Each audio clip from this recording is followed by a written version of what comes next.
Hey folks, welcome back. Today I'm doing the hopefully anticipated review of Journey into the Hidden Realm. This one has been kind of a long time coming. It's of course a somewhat older deck now, although I can't tell you when the release was. I know that I've had it for a while and people had had it many years before me, but this is a very popular deck and it's also a deck that I really love. So I figured it was a good candidate for coming on and giving you a review now that I've worked with it for so many years. Also, if you like my reviews, I do occasionally put up polls and kind of put decks that I'm interested in reviewing and let you vote on them. So this was the most voted in that. So if that's something that interests you, keep an eye on the community tab. So Journey into the Hidden Realm is of course by Julia Jeffrey and the guidebook is written by Barbara Moore. And this is a fae realm, albeit a very human-like depiction.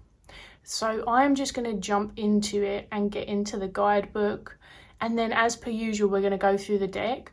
Because it's a review, I'm going to share my experiences as well as my thoughts and opinions. Even though it's a review, I always put my decks back in order and flick through them as I'm talking about my experience, just so that you can see all the cards if that's something you're interested in. After, your usual suspects, we get into here, which says about the printing. I don't know if the book and the deck are the same printing. I was actually gifted these by a lovely member of the community, at least I used to be, and I was so excited to be gifted this because it had been on my wish list for the longest time. This says it's the third printing and that's in 2016, so it kind of gives you some idea of how long this deck has been knocking around for. Dedications, acknowledgements. I love that they've given both of them a chance to do that. It feels like quite an equal play in that way, which is nice because we don't always see that. Happy to see the artist's name all big and on the front of the book as well. For the contents, we've got an introduction section which comes after an artist's note and greeting, and then getting acquainted is the major and the minor arcana, which you'll see all get the same level of treatment throughout the book. And then we finally get into spreads and fairy guides. The artist's note is really just an explanation of what the hidden realm is in particular, and then we get into the greeting. I'll be honest, the greeting is a little cute for me. It's a very sweetened introduction into the fae realm, which isn't always the case with the fae, but I appreciate what was discussed about the book and the benefits of intuition as well, and this offering itself up as a kind of map. It was a far more chilled, honour what feels right kind of vibe, which so many of these books don't seem to have. They, I suppose, tend to come from the author's preference, which is fine, but the way that they're written is often suggesting that the author's preference is the right one way, only way. Whereas this really continues to be incredibly supportive, and as you move on from the greeting into the intro, what is tarot? The discussion is essentially encouraging each individual to ask themselves key questions rather than offering set or rigid answers. Don't get me wrong, I love answers, but for this, I really think it works well. It encourages autonomy and consideration of beliefs and values that we bring to tarot, which, especially if you're a new reader and you haven't thought about that, that's really, really helpful. And to be honest, these are worthwhile considerations no matter the deck. I'm sure people might have appreciated some answers still, but I didn't mind so much. It's not that there's not any guidance, it's just a very particular way at introducing the subject, I guess. And I was just really elated to read a book which clearly introduces itself to beginners in a supportive way of personal preference, because like I said, that's quite rare in my experience. Although I haven't read everything, I have a fair enough amount of mass market decks, And of course they tend to make themselves accessible for beginners, and I don't see a lot of that in them. One thing I will say is these type of guidebooks are never where I would get my tarot history from. So in terms of the intro, I have only just skimmed the rest of it. I did enjoy the keyword associations, which is why I stopped here for the suits. And then as you follow on, there's some kind of expansion discussion, which is helpful for those, again, new to the elemental considerations, and especially when it comes to how we embody them, which the deck does amazingly anyway. And it kind of talks about a system and then it deconstructs the system after, which is a very interesting stance. And again, it's really honing in on that idea of flexibility and expansion, to trust ourselves, to experiment a bit. There's also later on an offering of numerology. It's not necessarily how I associate them fully, but it's nice to be included, and it fits the deck in terms of like the Rider-Waite-Smith system and what we're seeing as well in the cards. So we move on into meanings. I of course haven't read every meaning in this book either. I rarely do nowadays. I pick up the books when I'm intrigued, if it happens to be a deck that I'm kind of studying in a very particular way that involves the book. Sometimes I might pick it up if I'm, I don't know, just wanting to see the artist's insight, wanting to get into the story. I don't read them front to back before using a deck, nor do I use these really very much for reading, just because I don't need to, but I'm really not against it. I just don't. And if I was going to, it would only be for a personal reading. But books can be a super fun add-on, especially if you're new, especially if you're studying as a learning aid and all of that good stuff. I've actually heard some mixed feelings about this book. Only experience I can really obviously share is my own. It's simple, but for me in a good way. Often because, again, I'm going to go back to this concept of my experience with mass market decks. More writing isn't always necessarily useful in them. What I appreciate about this book in particular is there is a really nice storytelling element that weaves more of a narrative into the visual that we're seeing. Of course, we've got a black and white depiction as well. And it really adds extra movement into it. That's the first part. The second part, as you can see, is the divinatory meaning. You could just skip to this if you wanted to. I'd argue, in my experience, I prefer the first bit, but I love story and I'm rarely looking for the card meanings per se. I find some of the divinatory meanings a little simple, but again, I could say that of most guidebooks because I think there's that new reader perspective that is supported, and I totally get that. If it's your first deck and that doesn't have that, that would be incredibly challenging and disappointing. So I'm not mad about it. And simple isn't inherently bad either. But a fair chunk of them aren't very me, if that makes sense. There were a couple I wanted to talk about, but I only had one bookmark.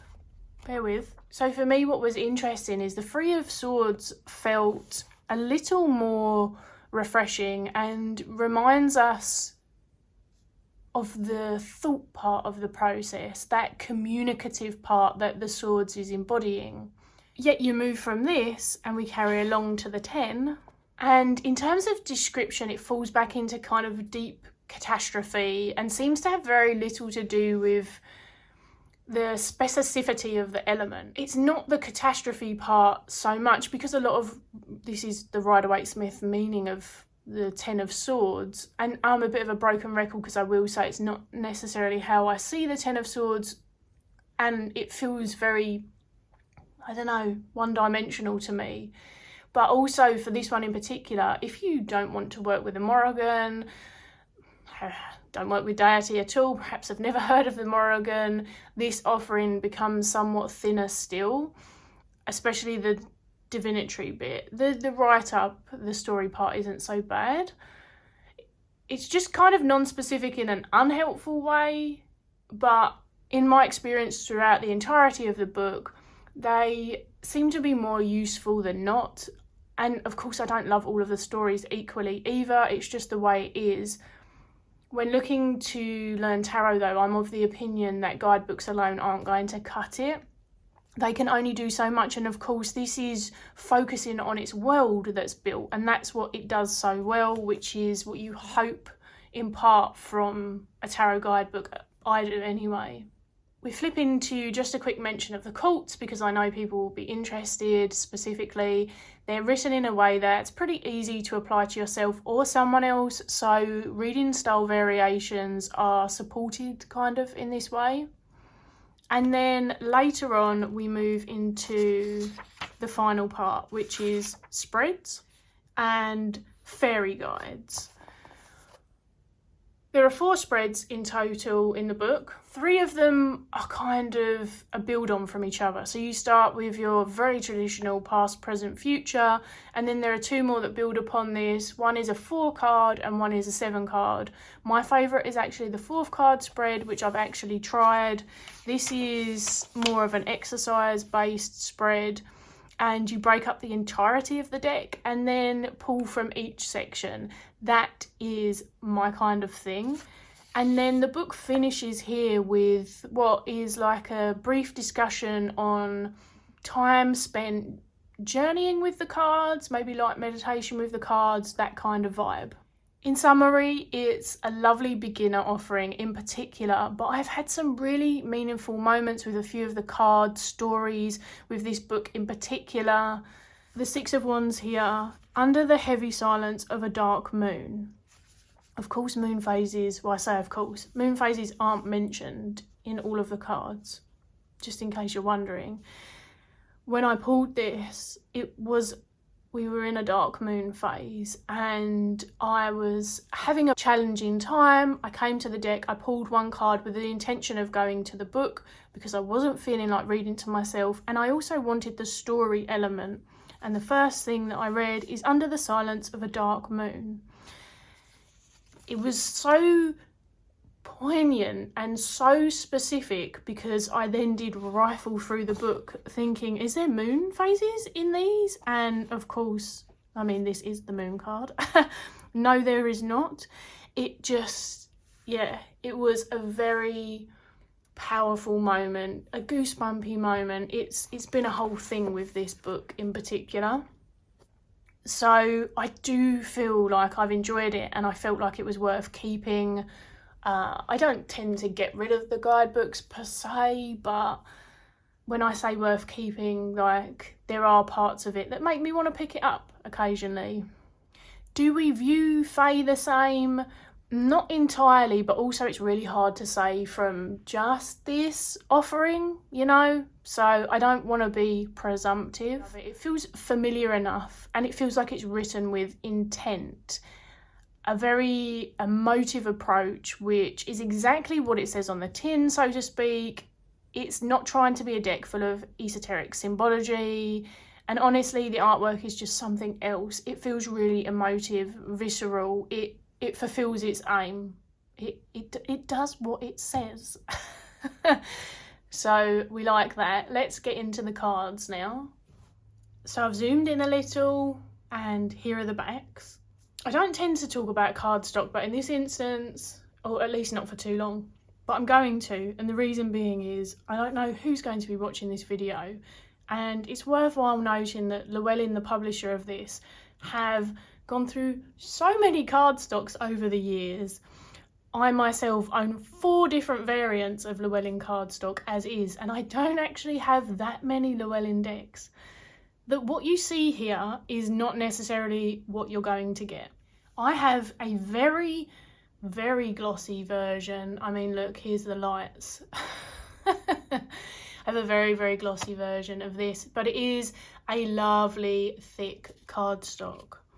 I have done my best to try and film this so that you're not going to see all those lights and stuff as well, but you are going to get some nice hand shadow puppets. All I know is that this is likely one of the earlier prints. We can assume it's the 3rd, I don't know. It was gifted to me, like I said, by Amber in Wonderland. If I didn't name her, It's already edged my copy too. Amber edged it in this silvery colour to match the backs.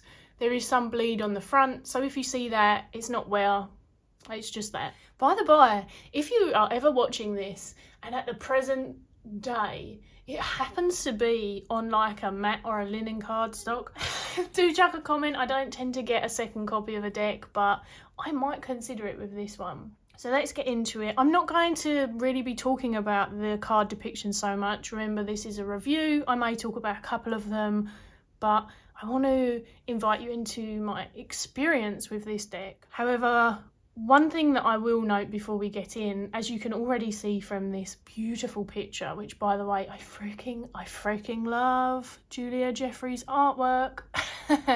This, along with the Bonfire Tarot, if you're familiar, they were two of my game-changing people decks because they both bring the individuals deep into focus, this one even more so, and that feels so incredibly emotionally expressive with a great use of body language, facial expression, movement, direction.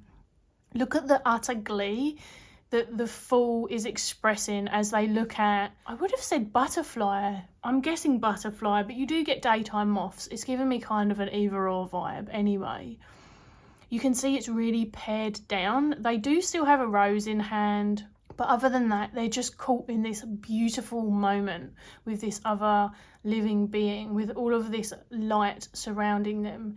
And you're going to see this kind of imagery most throughout the deck, with only a few that perhaps have another character in them or just a tiny amount more of elements, I guess. And for me, really, whilst I'd had a people deck before, I had the Medicine Woman Tarot and the Mythic Tarot, they do have the people, it's not zoomed in, and this gives just a very different kind of personal vibe to it. It feels incredibly intimate, and there's this interesting blend of human familiarity meets fae, and perhaps not fae in the entirety of how I know them to be, but that hasn't ever been an issue for me connecting with this, and it still feels like I have been invited into another realm. I love how soft the Hierophant is. I know that wouldn't work for some people. It really depends on your vibe with the Hierophant. It's just kind of wild, and it has that nature, I don't want to say nature worship, nature connectivity vibe. It's elemental, it's evocative, just a real game changer for me at that time when I got it. I can't remember what year I got it in, actually. I don't know if any of these are meant to be people at all, by the way. I honestly can't remember, so we're just gonna call them fae and and be done with it. I definitely became a huge fan of Julia's work though after seeing this deck, and I am incredibly excited for her new release next year, by the by. I say next year, I think it's a UK release in January, so it might be this year for some of the rest of you. UK tends to be behind. I think it's called 𝗵𝘁𝗍. I honestly can't remember, but it is stunning. I have been following her work of it for a long time. By the way, you can see that the use of colour in this deck is very prominent as well, and that's something that I enjoy so much as someone who works with colour. I hate to be repetitive, but I will say, not in the traditional way. The way that I work with colour isn't like a one set meaning thing that you're going to get from a book. It's far more diverse than that and far more experiential and in the moment, but it is something I work with, and it comes up in this deck a lot. One of the things that I have noticed, although this isn't a rule, it's just more, it tends to be the case, is I work a lot more with this deck in the darker half of the year. I feel like it's a deck that helps me not just acknowledge my emotions, but really embody where I'm at. And in this particular instance, it's perhaps in a way that's less immediately psychological. Not that it's anti this, and none of my decks have me leaving any aspects of the way that I read completely at the door, but there are ways that certain decks, you know, evoke me up front, and then there are the follow-up or the backup layers, and that kind of alternates depending on the deck I'm using and its artwork, but also where I'm coming from and why I'm coming to it. But to be honest, this is kind of the natural stance I take with it. It's very much emotion focused first. It's very visceral in particular. And I also find it to be a little bit more liminal by nature. So I feel like, again, that embodiment of its intention and it being other than and otherworldly, even though they've got this really human look, it continues fulfilling that. I've done a fair amount of readings with it now over the years, and like I said, it is just eerily on point. And what I mean by that, because of course if I'm reading for myself, like, I would hope that it's on point, as in it's meant to be speaking to me about something I'm experiencing or whatever I'm coming to the cards for. But eerie in that it has been uncanny. Like I said with that Six of Wands, it has, I'm going to stop for a second so I can talk about these after. It has been so obviously relevant to my day or my inquiry that, I don't know, it's like I said, it's like goosebumps. It is a really lovely book to come to for when I'm feeling tapped out. And when I do that, it's kind of a way I deal with being bogged down by my bias sometimes, you know, and the book will mention that specific thing, like the moon phase that was occurring, and it's just, yeah, it's just a whole damn moment. And yet with this, it can still be pretty practical, which I know sounds in contrast to each other. These contrasts can exist, and in terms of that liminal threshold, I like that for that space. But instead of sort of faffing around with surface information and, like I said, being bogged down by my bias, it really gets to the root of something for me in particular. Like, this is getting to the core. That's one of the things that I find that this deck does a lot. I'm not sure how to explain it fully, but I'm not getting caught in unnecessary details and the kind of storytelling that distracts rather than aids me. So they help me get out of my own way in that sense. I just want to say that also one of my favourite additions is that all of the aces are animals. There are varying reasons that I love these, and other than being an animal person and all of the animal work that I do, I like that the animals are there because the Fae live alongside them and it's drawing upon the realm, but also the Fae can and have been spoken of in many layers of folklore as being shapeshifters and turning into various animals. Yeah, the animals just, they kind of work on several layers. And of course, if you work with animals but at all, and their kind of folklore and those layers, and intersperse that with all your Fae workings, then the blend of this in the imagery alone is just a really, really exquisite addition. I do find this deck to be quite sumptuous. I know that's probably a strange way to explain the artwork, but as someone who really enjoys looking at art and just kind of losing themselves to it and seeing how it leaves me feeling and what it evokes, before I even think about the rest of what I was already feeling or what I want to feel, or, you know, like I said, getting into my brain and that kind of directional capacity, I get to just have a moment with these. And this is a deck that I just feel like I can do that more with. It's a very natural occurrence with this one. The suits, colour theme wise, by the by, are quite uniform in a sort of a general colour or two, but it's not colour themed in that, this is going to sound really cruel, but I'm going to say it, like when something is so uniform colour themed that everyone would have, so every cup would have this particular blue background. I find that it doesn't add a lot of dimension to it for me, whereas these, it's all kinds of teals and they're rich and then they're really pastel and washed out, and it again, it's like another way to communicate what's going on in the card in perhaps a less indirect way, but a very poignant one for me in particular. Like I said, colour is important to me in these instances as someone who doesn't particularly love colourful decks, so I'm just a complete contradiction. I like what I like, essentially. So if you're ever wondering and being like, but you don't like colourful decks, I'm just picky, basically. It works for me in this deck just so damn well. And then this stripped, oh look, they're adorable.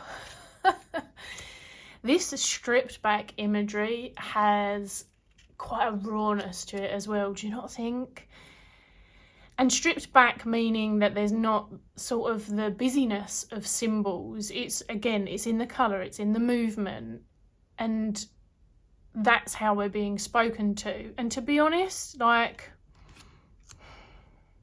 I don't need to see, although I am aware there's 3 bands here and there's 4 badgers here, see, animals. They are depicted, and I was thinking, you know, one of the things that I find is I don't need to see 5 pentacles to be able to read the title, you know? I don't need both.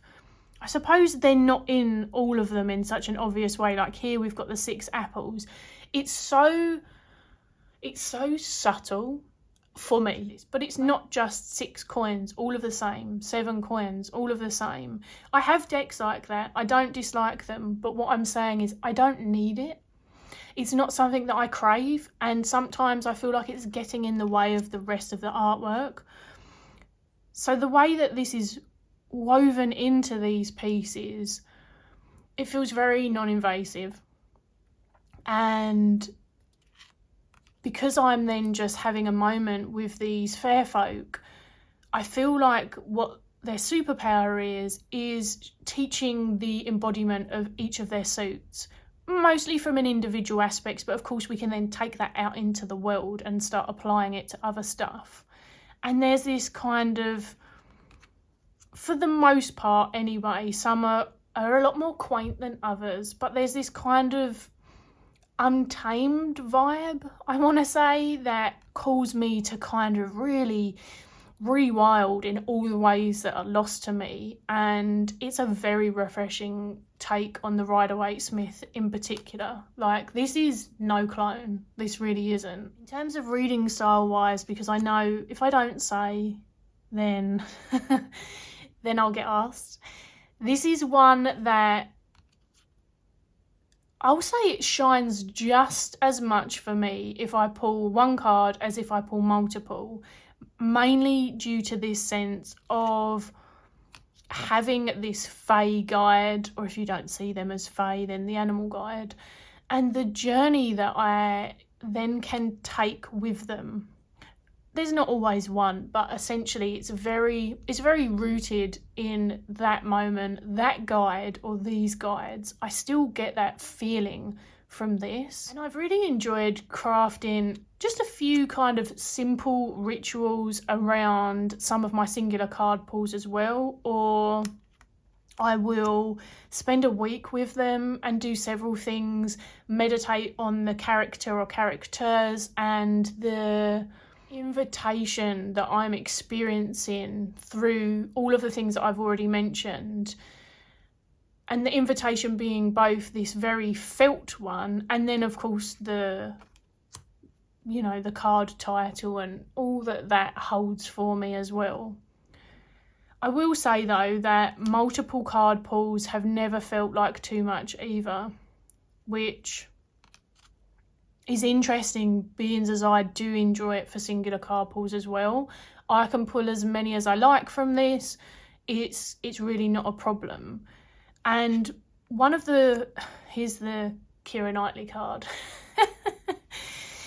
These do make me chuckle because the deck I'm about to talk about as well in a moment also has a card in one of the 2 decks It's not actually the one I'm going to talk about technically, but it has a Robert Downey Jr. card.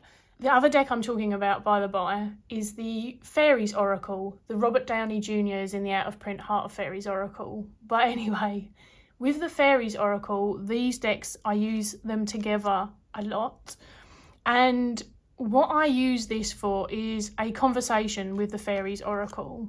So even though their expressions of the Fae are not completely different, they differ. You know, Brian Froud's is far more diverse across the board. It's never kind of a jarring experience for me still. They still feel familiar. They still feel like they work together. These still feel like they could integrate into Brian Froud's realm, which, like I said, is just diversified more. So I use this deck after pulling a Fae friend. Well, whether they're a friend, after pulling a Fae card from the deck, and then I have them in focus, and I use this deck as an expansion of the discussion because I feel like it speaks their language really well. It's a good foot in, as it were. It's otherworldly enough, and they do work together beautifully. So I'll grab a card from that one really quickly at the end. I'll be honest, I use this deck when I feel like it, for whatever I feel like.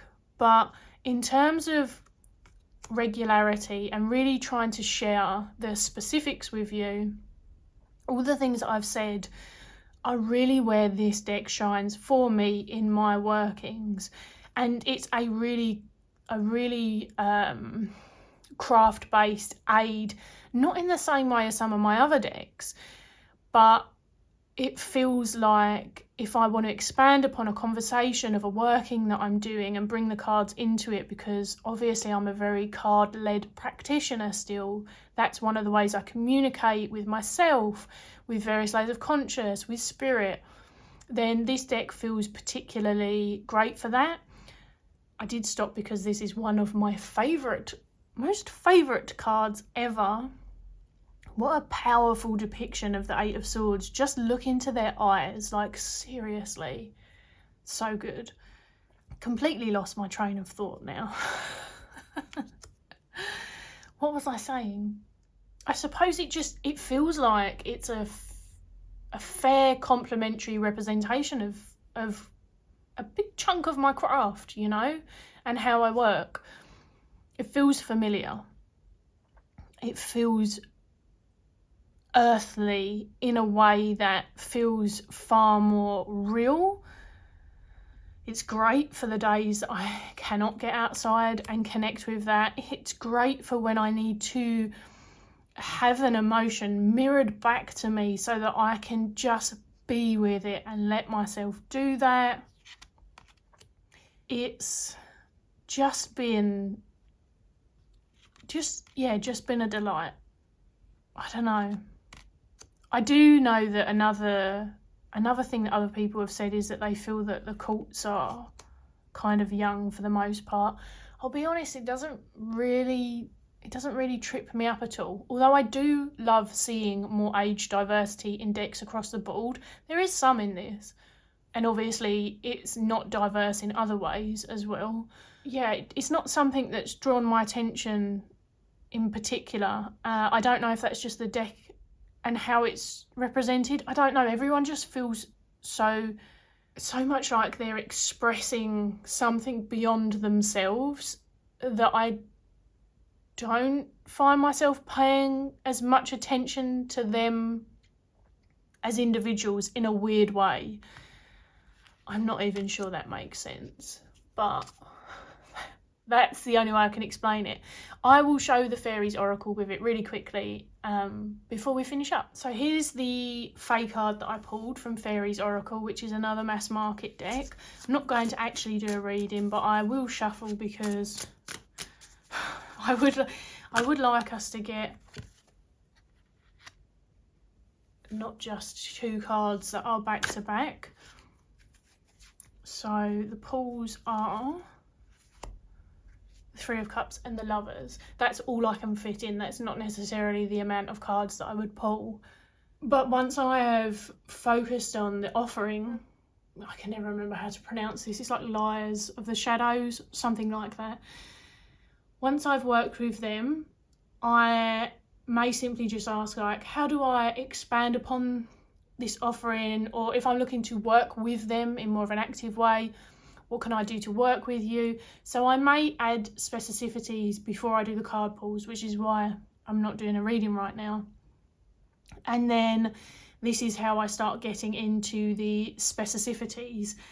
And honestly, like I said, whilst they're not exactly the same, and there are many different representations, some look far more creature-like, some look like individuals who are in other Brian Froud worlds like the Labyrinth and Dark Crystal.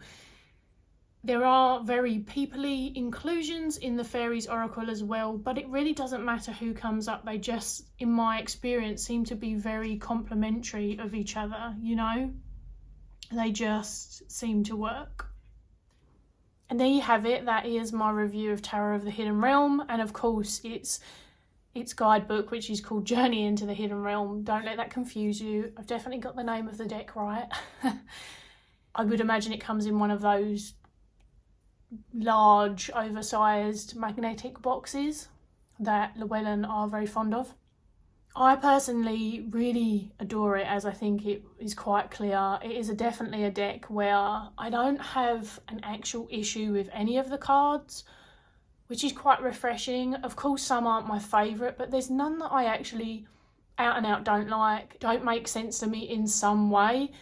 But I will say that it's much more non-traditional to me than sometimes even the divinatory message portion might have you believe. At least that's my experience of it. Like, there is so much more to be found. Some of the cards might tend to evoke the same thing in me, and whereas others might take me on, you know, a handful of different journeys. It really just depends. And I suppose it depends how much of a pivotal moment I've had, like the Six of Wands card again. It's so cemented in my brain that although that card can express other things, it tends to come up in similar moments, if that makes sense. Whereas some of the others, I have more of a versatile layer of experiences with. It's just how these things happen over time, and this deck has had a lot of my time and attention. Even though I own a somewhat large collection, it's one that tends to not be too far away, even if I don't use it for months at a time, but it definitely comes into rotation in the darker months in particular. So I would expect to have this out at some point, even though I didn't include it in my 15 decks I've planned to work with in the next 3 months. I mean, the dark months are far longer than that. So it will be in and around my space, and I will probably be doing some ritual stuff with it as well. So yeah, it gets involved. It's not just one of the ones that I kind of just do tarot with. It tends to bleed into those other facets of my craft. Hopefully that was enjoyable and perhaps helpful for the few people who might have wanted it for that particular reason. Thank you for hanging out with me as always, and I will be back soon. Bye.